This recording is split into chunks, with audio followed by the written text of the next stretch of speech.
Hey, what is up guys, welcome back to the channel and welcome back to Gran Turismo 7. It's time for my second money method of update 1.49 and the brand new physics changes. So the first car we did was the Subaru Impreza rally car that was tuned for 700 pp. This time we're going for the Spa and Sardegna grind with the 800 pp Genesis Grand Racer. Definitely a car that originally I didn't think had too much potential, however I am happy to be proven wrong. This is a great grinding car for both of the main 800 pp grinds and all the other events if you do so wish to use it. Now in terms of the car itself, it's the Genesis X Grand Racer VGT concept. It's a Group 1 race car. The PP rating is 887.08, 4-wheel drive, 869 brake horsepower, weighing 1089 kilograms, and it is turbocharged and supercharged. The typical price point for a VGT vehicle at 1 million credits. So although I'm not typically the biggest fan, we will be down tuning this vehicle. Now I do want to give a big thank you to apparently Andre for the livery that I'm going to be using in this video, so feel free to head over there and send him a bunch of love. As you can see, it's very much based on the previous Genesis race liveries, so both the Group 4 and Group 3 with that sort of browny bronzy colour. Really liking this one. I don't think I'll probably ever change it. So in terms of the tuning sheet, super simple to set this up. We're running on the Racing Hard compound of tyres. Now the body height is 83 front and 100 rear. Anti-roll bar is 6 at the front and 10 at the rear. Compression is 30 and 35. Expansion is 45 across for both. Natural frequency 390 at the front and 4.75 over at the rear. Negative camber angle is 2 at the front and 2.5 at the rear. The toe angle 0.03 outwards at the front and 0.10 inwards at the rear.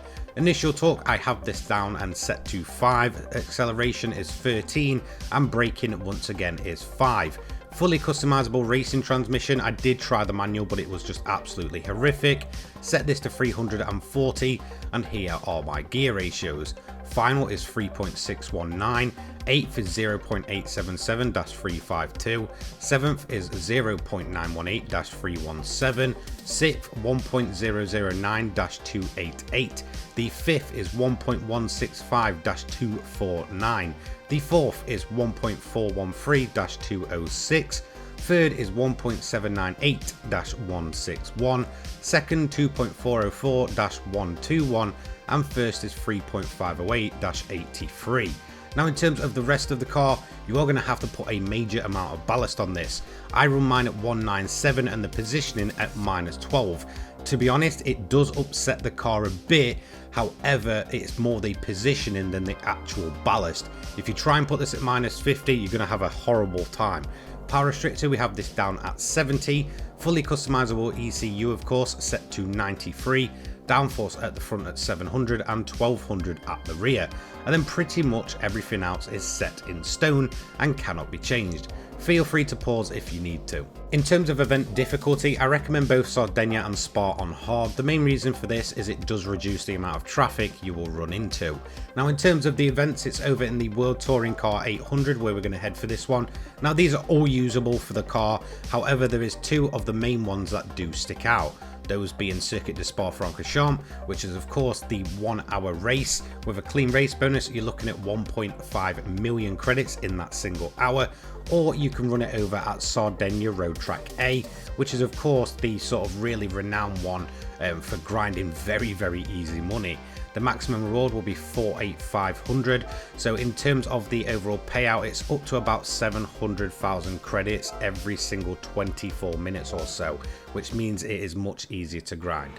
So let's talk about the build itself. This was really a car I didn't have any high hopes for, and as soon as I saw the original PP rating, I definitely kind of assumed that it would be very slow and sluggish if we started to downgrade. However, I am pleasantly surprised that the Group 1 race cars, especially the likes of the Genesis, are still very usable for the 800 grind, which is always a good thing. However, they are typically a bit slower. Things like the 787B and some of the Group C monsters have had a major overhaul and nerf in terms of their 800 sheet. However, I do feel like the Genesis sort of comes out of absolutely nowhere. It's a very powerful car even when down tuned.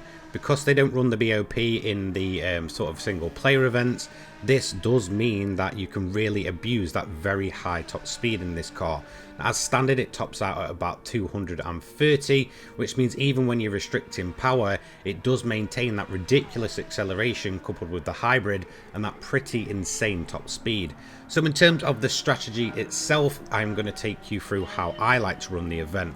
However, feel free to experiment and find your own. Now for me, I do like to run it at fuel mix 2, just for the first couple of laps while I'm sort of threading through some of the traffic.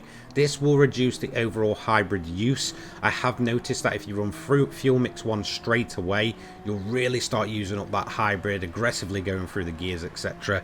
Now in terms of driving the car, you do want to be short shifting, very much like the original Genesis VGT. There's a lot of power going through this car even when it has been nerfed, and it can really choke itself up if you exit the corners in low gears.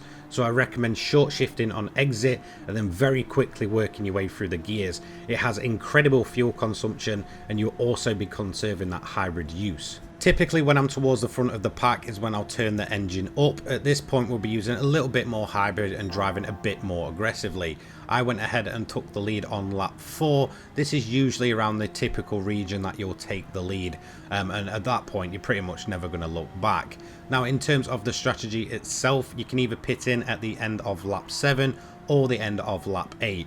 For me personally, I like to drag that initial stint out, box in at the end of lap 8. Obviously the short shifting, not using too much hybrid and not letting the revs go through the roof really is going to conserve your fuel, and it'll bring it more in line with the tyre wear.